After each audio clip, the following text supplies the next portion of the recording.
Have you ever found yourself speaking to your dog in that unmistakable, high-pitched baby voice and pause to wonder, does this actually work? I remember a day with Max, my Labrador, when I caught myself asking him, "Who's a good boy?" in a tone I'd never use with a human. It felt a bit odd at first, but it turns out this kind of communication is not just smart, it's a powerful tool for strengthening our bond. When I first brought home Max, I caught myself talking to him as if he was a little human. I'd find myself saying things like, "Max, are we ready for a walk? Did you enjoy your dinner, buddy?" This behavior, known as anthropomorphism, felt a bit silly at first, but I soon learned it's actually a sign of intelligence. My conversations with Max were more than just one-sided chats. A study I came across from 2017 shed light on this. People tend to shift to a higher pitch, almost baby-like, when talking to dogs. This wasn't just happening to me. It was a widespread, natural response. This shift in tone wasn't just because Max was adorable, which he was, but it also stemmed from an inherent tendency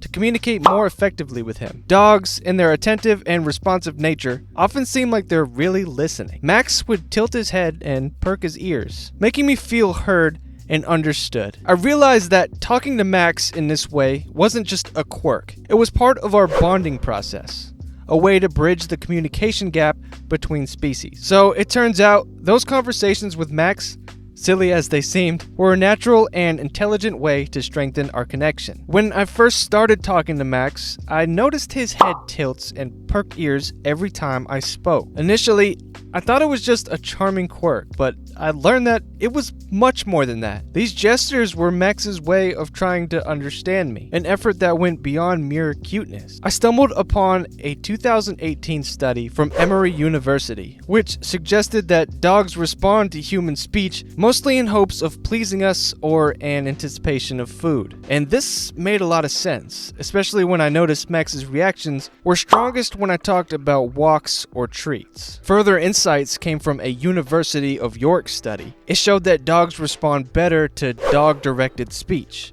using a higher, cheerful tone, especially when combined with words relevant to them. Phrases like, "Wanna go for a walk, Max?" or "Time for dinner," always got a more enthusiastic response than any ordinary conversation. Understanding this, I began to tailor my words and tone around Max. It wasn't just about how I said things, but what I said. This approach strengthened our communication, showing me that while Max might not grasp complex human topics, he definitely understood the language of our relationship. When I began to consciously adapt my speech for Max, our bond deepened in ways I hadn't expected. I started using a cheerful, higher-pitched tone combined with phrases and words that resonated with him. "Ready for a walk?" or "Treat time, Max," always got an enthusiastic wagging tail. This shift in how I communicated with Max wasn't just about getting his attention, it was about creating a language that was ours alone. This dog-friendly way of speaking helped reinforce our connection, making our interactions more meaningful. But the communication wasn't one way. I also learned to listen to Max. His bark varied in intensity and pitch. Each variation gave me a clue about what he was feeling or needing. A short, sharp bark at the door was different from the excited barks when I picked up his leash. Understanding these canine vocalizations became a vital part of our communication. Paying attention to Max's speech helped me respond more effectively to his needs and emotions. Our communication became a two-way street, strengthening the bond between us with every bark and every word.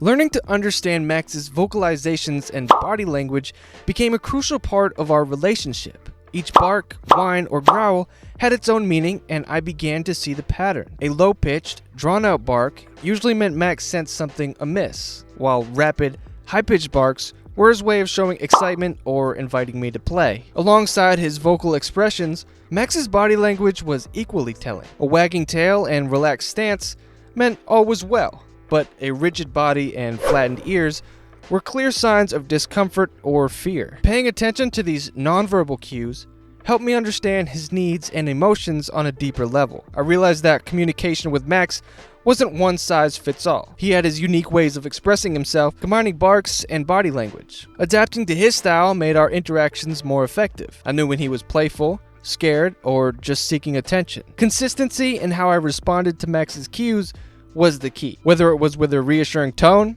a calm command, or a playful gesture. Maintaining a predictable response helped strengthen our bond. It built trust and made Max feel secure, smoothing our day-to-day interactions and making training sessions more productive. Understanding and responding to Max's unique language became the foundation of harmonious and happy life together. From the day Max joined my life, every moment with him became a chance to improve how we communicated. Whether it was during our daily walks, playtime, or just lounging around, I made a conscious effort to be aware of how I interacted with him.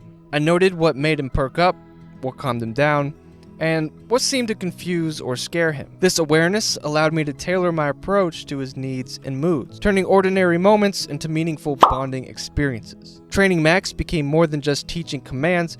It was an exercise in empathy and understanding. I learned that mutual respect and clear communication were the keys to enjoyable and successful training sessions. Each command, each reward, was given with an understanding of what Max needed from me as his guide. I paid attention to Max's unique way of expressing himself. For instance, he was always quick to respond to cheerful verbal praise, so I incorporated more of this into our training. I also used hand signals for certain commands, which he followed with enthusiasm. This customized approach made our training more effective and enjoyable for both of us. Incorporating dog-friendly language into our daily life became a habit. While I didn't always use a high-pitched tone, I made sure to use words and phrases that resonated with him. This consistent use of dog-directed speech not only strengthened our bond, but also enhanced Max's understanding and obedience. In essence, understanding and responding to Max's communication style wasn't just about making him a well-behaved dog, it was about forming a deeper connection where each bark, wag, or look was part of a continuous, rewarding conversation between us.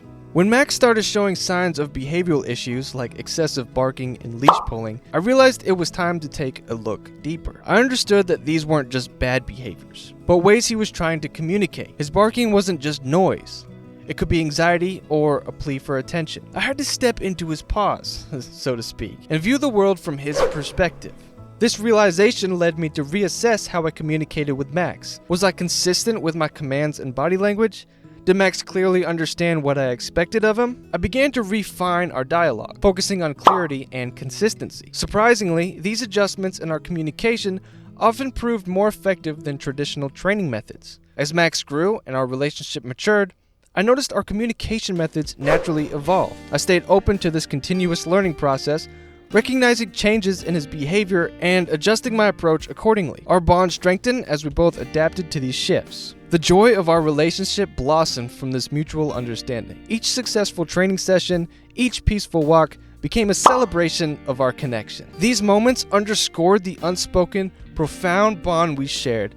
A bond forged through patience, empathetic communication, and a deep understanding of each other. Max's journey, with its ups and its downs, taught me the profound impact of empathetic communication in strengthening the bond between a dog and their owner. From addressing behavioral issues to adapting our interactions as he grew, each step was a lesson in patience, understanding, and mutual respect. For fellow dog owners, let Max's story be a reminder of the power of empathy and effective communication in your relationship with your pet. Think about how you can deepen your bond with your dog through better understanding and responsiveness to their needs and behaviors. I encourage you to reflect on your own experiences. How does your communication style affect your dog's behavior? Are there changes you can make to improve your mutual understanding? Comment below and share your stories and insights. Let's continue to learn from each other in this wonderful journey of companionship with our canine friends.